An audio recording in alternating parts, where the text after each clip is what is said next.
quê? Porque deveria ter a confissão de pecado.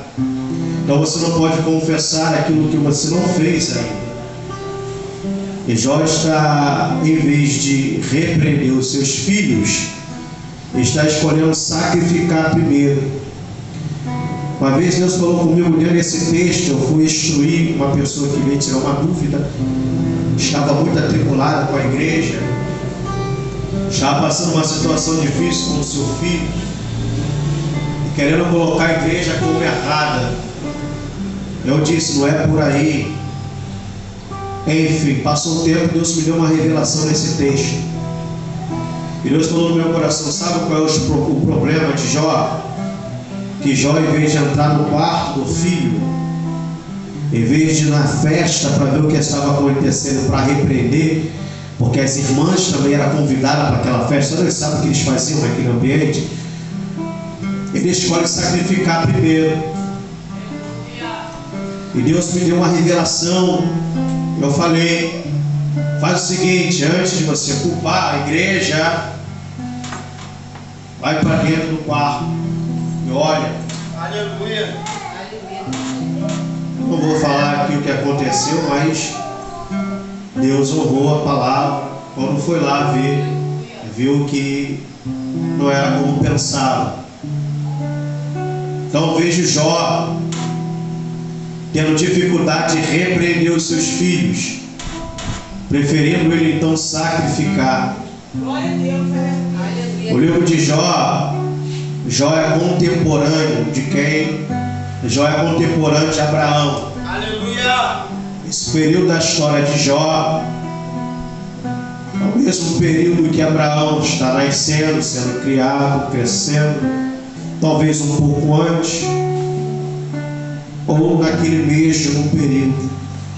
Talvez você me pergunte, mas pastor, mas Abraão está lá em Gênesis, o livro de Jó está lá na frente, perto dos Salmos.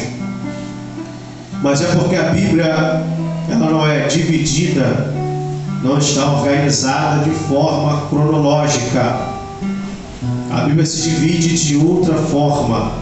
Ela se divide primeiro como os Pentateucos, os 5 primeiros livros: Gênesis, Êxodo, Levítico, Número e Deuteronômio. Ou Gênesis, Êxodo, Número, Levítico e Deuteronômio. Escrito por Moisés. Posterior a esses 5 primeiros livros, nós entramos na seção histórica, que é o livro de Josué, o livro de Juízes, de Ruth, Juízes, 1ª e 2ª Samuel, 1ª e 2ª Reis, 1ª e 2ª Crônica, Esdra, Neemias e Ester. Depois nós temos o livro de Jó, que está junto com os poéticos, que são 5 seções de livros poéticos: Jó, Salmo, Eclesiastes, Provérbios, Cantares de Salomão. Então o livro de Jó é um dos livros mais antigos, porém ele está posto lá como os livros poéticos.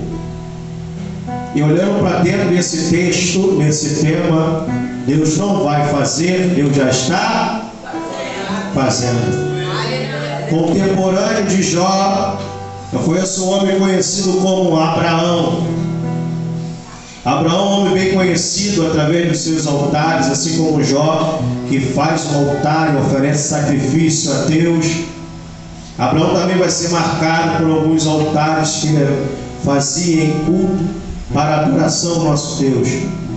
A Bíblia fala sobre alguns altares: altar de ouro, madeira e ouro, altar de madeira e bronze, altar de pedra e altar de areia. O altar de areia é um altar mais simples. O interessante, quando eu estava lendo esse capítulo de Jó, quando Jó em um altar oferece sacrifício a Deus, Deus me fez lembrar do altar. Ele falou: não passa direto quando você for mencionar altar, porque eu quero falar de altar de areia. Eu vou liberar a primeira palavra profética. O altar de areia é um altar simples, feito também na Bíblia para sacrificar a Deus. Bem sabemos que no Antigo Testamento todo culto estava envolto no altar. Quando se falava de cultuar a Deus, estava falando em construir um altar. O altar de areia é um altar simples. Não é um altar belo igual o de ouro, igual o de bronze. Areia, uma matéria que nós encontramos em qualquer lugar. Terra. E eu quero falar com você que acredita que Deus fez o homem do pó da terra. Aleluia. O melhor da terra, Deus fez o homem. E Deus falava comigo: avisa, porque eu não estou preocupado com a beleza do altar nessa noite. Aleluia. Glória a Deus. Eu estou preocupado somente em receber o culto que os servos vão me entregar. Eu não quero nem saber se é simples. Não para de ficar se diminuindo diante de Deus. Deus não está te olhando com desprezo. Deus quer a tua adoração. Pastor, seu altar tão simples, mas Deus recebe a adoração de altar de areia. Nessa noite Deus está falando com altar de areia, assim como eu, que não estou preocupado com a sua beleza, que não estou preocupado com a sua ostentação, que só está preocupado de adorar ao Senhor. Então adora ao Deus que é digno de honra, ao Deus que é digno de glória, Deus que é digno de adoração. Glória a Deus. Lá em Êxodo 20, versículo 25, vai falar acerca do altar de areia, como é oferecido a Deus. Amados, voltando para a história, voltando para Abraão, contemporâneo de Jó, Deus vai arrancar Abraão da sua zona de conforto, vai levar Abraão para uma terra que Abraão não conhecia. E o interessante é que Abraão pega alguns da sua casa, sua família, se não deixa o seu sobrinho conhecido como Ló, e eles vão em direção à terra que Deus havia comandado, a terra desconhecida. Mas o interessante é que nesse curso eles vão enriquecendo, e eles vão enriquecer tanto que os pastores de Abraão e os pastores de Ló vão começar a discutir. A terra não dava mais para os dois. Ló agora vai tomar uma decisão precipitada. Decide então ele se afastar do seu time. Decide ele ir para uma outra banda. Abraão vai mandar ele escolher, ele vai para Sodoma. Agora aquele relacionamento vai ser cortado. Agora eles vão se distanciar. Agora não come mais pão junto. Agora não almoça mais junto. Agora não vão se ver nem pela manhã, nem pela tarde, nem pela noite. Aleluia. Um desconforto é gerado nesse ambiente familiar. E cada um vai para um lado. A Bíblia fala que agora os assírios vão se levantar contra Sodoma e contra Gomorra, porque toda a Ásia estava sob o seu governo, e Sodoma e Gomorra deveria pagar imposto aos assírios. Quando se passa 12 anos pagando imposto, Sodoma e Gomorra cresce muito, de ter aproximadamente 5 reis para governar aquelas terras, de tão grande enriquecimento que elas tiveram alcançado. Enriqueceram muito.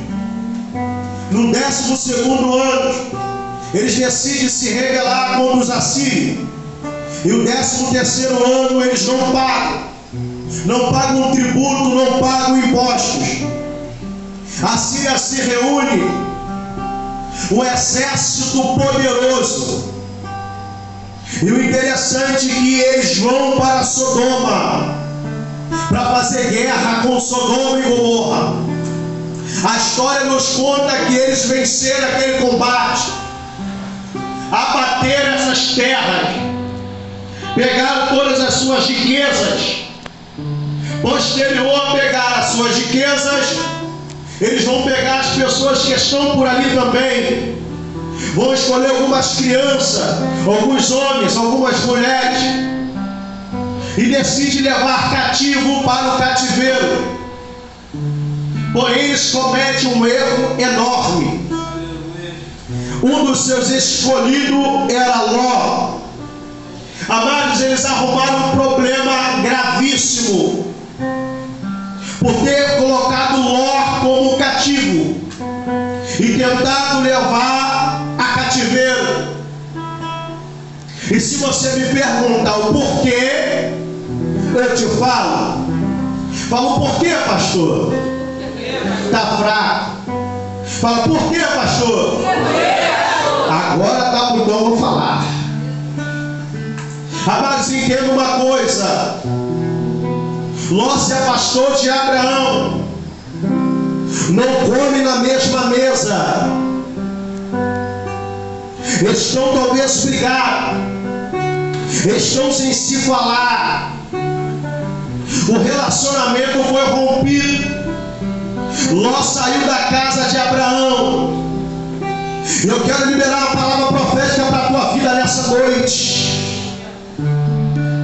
Preste atenção nisso, porque talvez você se assemelhe com a história de Abraão nessa noite. Aleluia. Talvez pessoas saíram da tua casa brigado. Glória a Deus. Talvez você está brigado com o teu irmão. Meu Deus. Talvez você está brigado com o teu pai. Glória a Deus. Talvez está brigado até mesmo com a tua esposa, o teu esposo.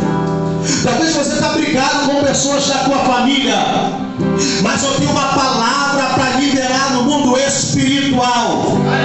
Eu quero dar um recado a Satanás nessa noite. Glória a Deus. Eu quero dar um recadinho a ele.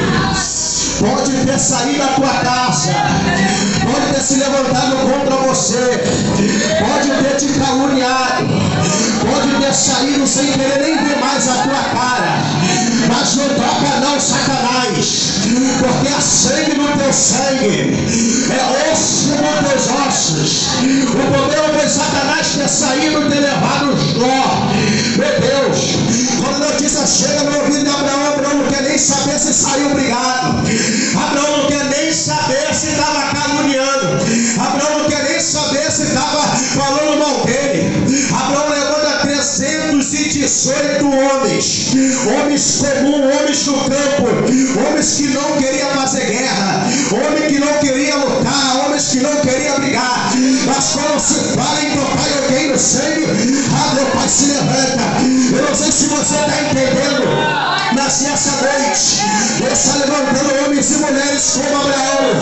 Meu Deus, meu Pai, para se levantar para a peleja, para a guerra. Jesus está voltando. A tua casa não vai continuar como está. Os teus filhos saem brigados. Mas se Satanás está pensando que vai ficar no cativeiro, está enganado. Porque nessa noite Deus levanta 318 homens e mulheres corajosas. Satanás está pensando que vai continuar a morrer, está enganado, porque nessa noite a igreja se levanta. Meu Deus, é um clamor pela casa, é um clamor pela família. Nessa noite, nós orando por ele, orando por ela. Já tem não sei quantos anos, Deus não fez. Meu Deus, você está enganado. Deus não vai fazer, Deus já está fazendo o quê? Porque você já está aqui orando, minha filha. Você já é resposta.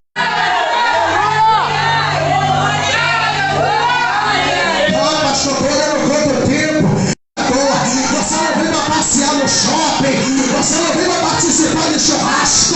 Você veio para quê? Você veio para buscar, para clamar. Não mundo teu altar seja fraco, altar de areia. Não mundo você chegou para aqui, meu Deus. Deus vai colher a tua adoração nessa noite. Glória a Deus. Aleluia. Rapaz, que problema sério esse homem. Rapaz, faltou inteligência espiritual na mente deles. Aleluia. Por que não deixaram o Ló quieto? estava brigado com Abraão, ia ficar barato? Eu não sei como. Não era para ter mexido com Ló. Deus não vai fazer, já está? Porque você já entrou nessa peleja. Quando Ele te levantou para mostrar que já está fazendo. Ele ouviu a aflição da tua casa. Ele ouviu as aflições, as lutas, Ele viu as pelejas e decidiu levantar você. Glória a Deus, aleluia. Para de ter baixa estima espiritual. O exército era só 318 homens. O exército da Síria era enorme. E 318 homens que não eram preparados para a guerra foram lutar. Jesus está voltando. É tempo de nós se posicionar como igreja e jogar a baixa estima espiritual para o canto. Não dá mais tempo para ficar esperando. É tempo de se posicionar.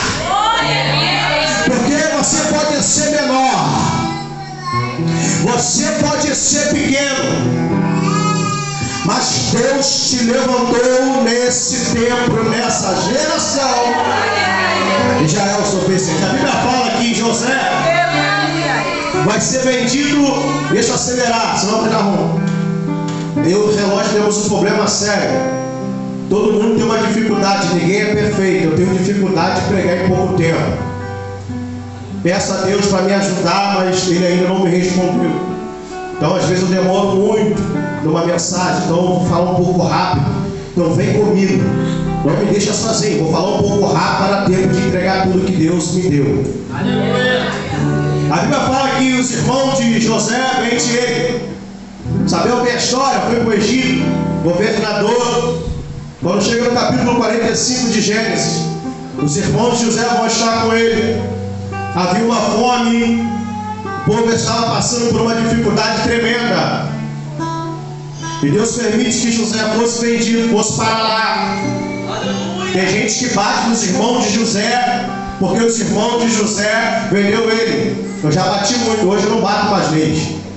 Porque Deus me ensinou que os irmãos de José foi o veículo que Deus usou para José chegar aonde deveria chegar. E quando chega no capítulo 45, José também entende isso. Aí José agora tem a oportunidade de descontar. José tem a oportunidade de se vingar dos seus irmãos. José tem a oportunidade de retribuir tudo de ruim que os irmãos deles fizeram com ele. Aí Deus falou comigo. Você sabe por que José não faz? Porque eu não chamei José para se vingar. Eu chamei José para preservar. José que eu levantei para preservar a linhagem de Abraão, de Isaac e de Jacó, para que eles não morressem de fome. Deus levantou um homem para interceder. Quando aquele que se levantou contra você, da tua família, ou qualquer outro lugar, vir até você, não se vinga, não paga mal com mal, porque você não foi chamado para se vingar. Você foi chamado para preservar. E enquanto você obedece, Deus preserva a tua família. Enquanto você obedece, Deus preserva a tua casa. Por mais que seja difícil te vender ou te caluniaram, não se vinga, porque você não tem chamado de vingança. O teu chamado é de preservar. Vá orando pela tua casa. Pastor, não vale nada, não presta, não interessa. Continua orando para Deus preservar, porque na hora certa Deus vai. Os irmãos de José, que Deus ia fazer ainda. Quando a fome chegou, a segurança de quem está nas mãos de Deus é: Deus vai fazer alguma coisa para a gente não passar fome.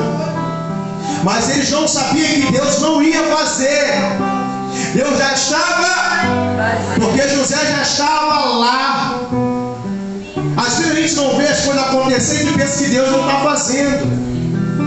Eu penso, Deus um dia vai fazer. Não, minha filha, você já está nesse negócio. Ele já está fazendo. O interessante é que deixa correr. A Bíblia fala que pouco entra no Egito, me todas as aflições. Eu vou dar uma pulada aqui. Agora sabemos que Moisés morre, o povo está passando por um momento de perda, um momento muito difícil. Quem aí durante esse período aí de Covid não perdeu um ente querido? Perdemos pessoas que amamos. Perdemos pessoas que estávamos acostumados a estarmos juntos. E dentro desse tempo de perda, esse período difícil, Deus levanta um chamado Josué. Josué é levantado por Deus num tempo de perda. Deus não vai fazer, Deus já está? Porque você está nesse negócio. Nesse tempo de perda, você é o Josué dessa geração que Deus está levantando para consolar Israel. E Israel tomar posse das terras que Ele prometeu. Deus está te levantando, não é para se acovardar, é para você se posicionar. Porque você é a ferramenta que Deus escolheu nesse tempo de perca, para que a tua casa entre na terra que Deus te prometeu. O interessante também, depois de um tempo muito difícil, a Bíblia fala que Deus vai levantar os juízes. Conhecemos alguns: Gideão, Débora, Sansão, Samuel, Boaz. No período difícil, Ruth, Noemi está passando por uma enorme dificuldade. Jesus se apresenta como provedor dessa família através da vida de Boaz, tipificando o Messias. Boaz sendo o provedor dessa casa, dessa família, em meio a um tempo difícil. Deus sempre levanta alguém no meio de um tempo difícil. A Bíblia fala que Israel está passando um tempo difícil e Deus vai levantar Samuel. Resumindo, Israel está passando agora por outro momento difícil. Os filisteus se levantam. Tinha um gigante debochando da cara dos israelitas. Tinha um gigante debochando da cara do povo de Deus, das meninas dos olhos de Deus. Tinha um gigante debochando dos filhos de Abraão, da casa de Jacó. E o interessante é que Deus vai levantar um garoto pequeno de 17 anos de idade para enfrentar aquela afronta. E sabe qual é o interessante? No meio daquela afronta, Deus resolve responder Israel com Davi, um menino pequeno, 17 anos. E Deus dá uma arma a Davi. E a arma que Deus dá a Davi é uma pedra e uma funda. Aleluia. O gigante era grande, a arma de Davi era pequeno. Davi também era pequeno. Quem falou que para bater gigantes precisa de uma igreja grande, precisa de alguém grande, precisa de um número não, só precisa de você. Você é quem Deus quer levantar nessa geração para abater o gigante que vem afligir a tua casa, a tua família. Você é a resposta da missão aonde Deus está, para que o povo de Deus saia vitorioso nesse campo de batalha. Pastor, eu tenho um recurso. Você não precisa ser grande, o recurso não precisa ser grande, porque grande é o teu Deus. E sabe o que é interessante? No meio de um tempo difícil na terra, no momento de aflição, Deus quer reconstruir o templo. Deus vai lá e vai levantar Esdra. Posterior a Esdra, Deus também levanta Neemias. E sabe que é outra coisa interessante? Essa eu sei que tem aqui. Quero ver se essa tem aqui. Amando armar uma forca para Mardoqueu e todo o povo judeu. A situação está armada. O decreto foi assinado. Aí no meio daquela situação de ameaça, Deus vai lá e levanta uma mulher conhecida como Esther. Essa tem aqui? Deus vai lá e levanta Esther. E quem é Esther? Esther é a resposta que Deus dá à aflição que Judá estava passando. Eu não sei se você entendeu, eu vou te explicar esse negócio. Você é a resposta que Deus dá a essa aflição que a tua casa, a tua família está passando. Eu não sei se você entendeu esse negócio, mas no meio do tempo difícil, Deus levanta Abraão. Vem aí, no meio do momento difícil, aleluia, Deus levanta Samuel. No meio do momento difícil, Deus levanta Davi. No meio do tempo difícil, Deus levanta Essa, Deus levanta Neemias, Deus levanta Esther. Será que tem aí? Será que tem aqui? Tem Davi aí? Tem Esther aí? Oh meu Deus, tem Abraão na casa. Oh meu Deus, não fala com você, bate mal com você. Levantou a calúnia aqui, mas é sangue do teu sangue. Meu nome nessa aflição, Deus te levanta nessa noite.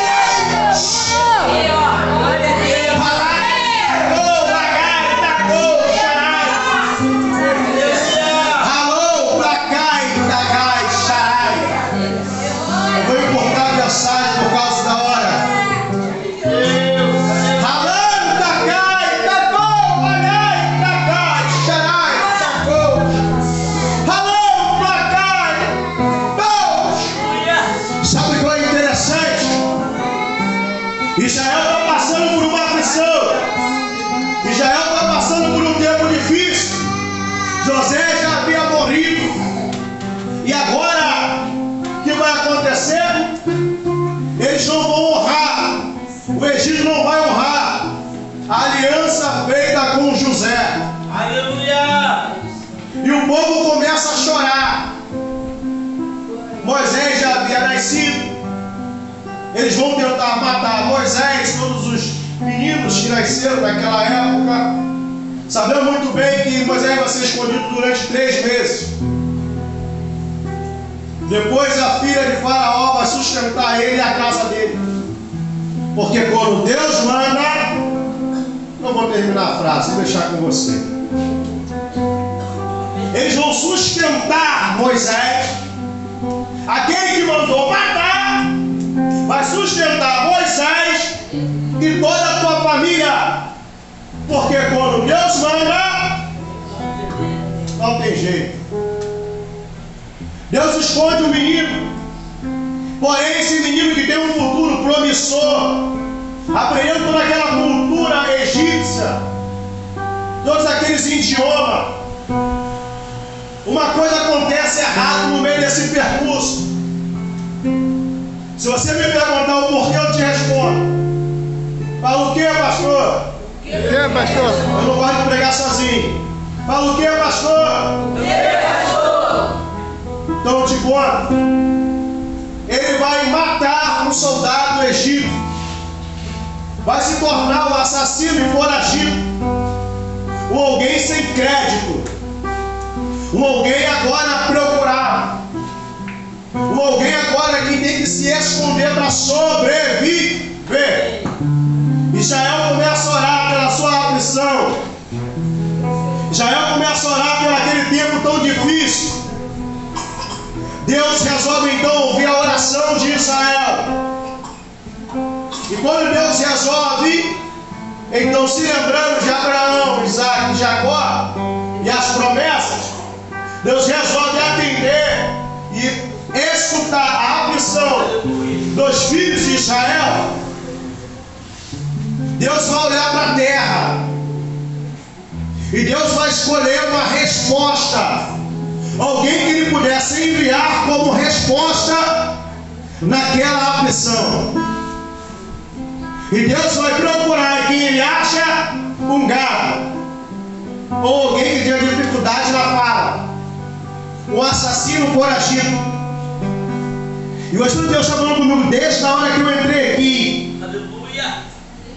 Joga essa baixa estima espiritual para longe. Aleluia. Glória a Deus. Para de olhar para o tamanho da tua dificuldade. Se é Deus que te chamou, não precisa de mais nada. Glória a Deus. Porque Deus vai chamar esse foragido como resposta, para dar uma resposta à aflição que Israel estava passando. Deus vai ungir Moisés no meio da sarça, no meio do fogo. Deus unge Moisés num grande chamado. Talvez alguns da tua casa não valem nada, não presta nada, assim como eu não prestava, assim como eu também até hoje tenho dificuldades. Talvez você também tenha. Talvez você está olhando, não dá para orar mais, pastor, não tem jeito. Aí você não entende, Deus não vai fazer, pastor. Aí Deus me coloca aqui nesse dia, nessa noite, passando por essa aflição para chegar nesse lugar, entrando no engarrafamento, saindo, entrando em outro, desde 2 horas da tarde, para chegar aqui 8h30 da noite, só para te falar. Aleluia! Pode não valer nada, pode não prestar. O mundo pode dizer não tem jeito, o mundo pode dizer não vai conseguir, mas Deus me levanta aqui nessa noite como aquela voz no meio da sarça. Meu Deus, pode não prestar para o mundo, mas para mim presta. Pode não valer nada para o mundo, mas para mim vale. O mundo pode não investir, mas eu vou investir. O mundo pode não querer usar, mas eu vou usar. Ele vai ser resposta de Deus.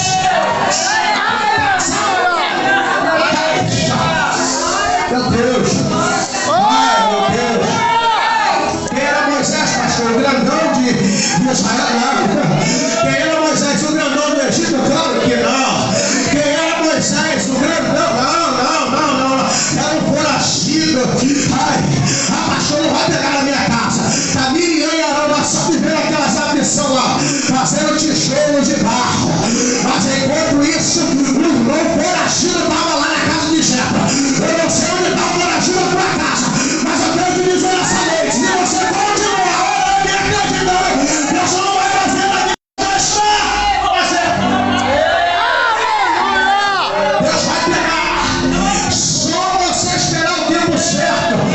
Se você está nesse lugar clamando pela tua família, Deus não vai fazer, já está fazendo. Eu não quero nem saber se está na cadeia, eu não quero nem saber se está na boca de fumo, eu não quero nem saber. Eu sei que Deus vai levantar como resposta a essa missão. Aleluia! Sabemos, resumindo e encerrando, o povo passa por todas aquelas situações, tem as pragas, enfim. Moisés vai lá, obedece a Deus, enfrenta aquela situação, aquela luta, aquela batalha, aquela peleja. Deus vai fazer tudo aqueles sinais que nós já conhecemos. Deixa eu ir para o fim. Agora Deus vai falar para Moisés pegar o cajado, levantar e tocar nas asas. Amados, isso é muito interessante. Sabe por quê? Os egípcios eram o exército mais forte daquela época. Eles eram bem armados, treinados, acostumados a massacrar seus adversários. Eu não estou falando de um povo qualquer, não estou falando de um povo que está acostumado a pelear, não. Estou falando de um povo que massacra todo mundo. Aí Deus levanta um povo que faz tijolos, que não está acostumado com guerra. Aí ele vai dar um homem que é foragido. E Deus falou comigo isso de maneira muito íntima. Deus falou comigo assim: sabe qual foi a arma que eu dei a Israel para bater esse povo poderoso na terra? Eu falei: qual, Senhor? Ele: Moisés. Eu falei: Moisés é a arma que eu usei para livrar. E já falei: só eu sabia que Moisés seria essa arma, mesmo sendo assassino. E eu vou te falar as características de Moisés nessa passagem. Mas antes eu vou te falar a arma que eu dei a Moisés. Me pergunta que eu te respondo. Fala, pastor, qual foi a arma? Que Deus deu a Moisés? Um pedaço de madeira para enfrentar um exército com espada, escudo, lança. Aleluia! Aleluia. Aí eu falei, Senhor, eu oro ao Senhor, que o Senhor parece, eu pareço até sou seu fã, porque o Senhor é meio doido. Eu sou meio doido também. Para o mundo é loucura. Para o mundo é loucura. Mas para quem crê, é poder de Deus. Eu dei Moisés para Israel. Ele deu um pedaço de madeira para Moisés a bater aquele povo. Aí eu comecei a olhar o povo reclamando o tempo todo. Viu a água, viu os inimigos, e o povo começa a reclamar. O povo prefere voltar para ser escravo do que confiar a Moisés, do que a confiar ao Deus de Moisés. O povo começa a reclamar. Aí Deus falou comigo: você sabe qual é a diferença de Moisés aqui nesse texto para o povo? Não. O povo quer conforto, o povo quer comida, o povo está preocupado com bebida. Aí eu falei, sim, Senhor. Ele fala assim, Moisés não. Enquanto o povo quer comida, Moisés quer Deus. Enquanto o povo quer bebida, Moisés quer Deus. Enquanto o povo quer dinheiro, Moisés quer Deus. Enquanto o povo quer vitória carnal, Moisés quer Deus. Enquanto o povo quer coisas normais, Deus quer. Moisés quer o sobrenatural. Você sabe por que Deus levantou você como arma para a tua casa? Talvez alguns da tua casa não entenderam o mistério e só quer saber os materiais. Mas Deus te levanta como arma da terra que Deus levantou na tua casa.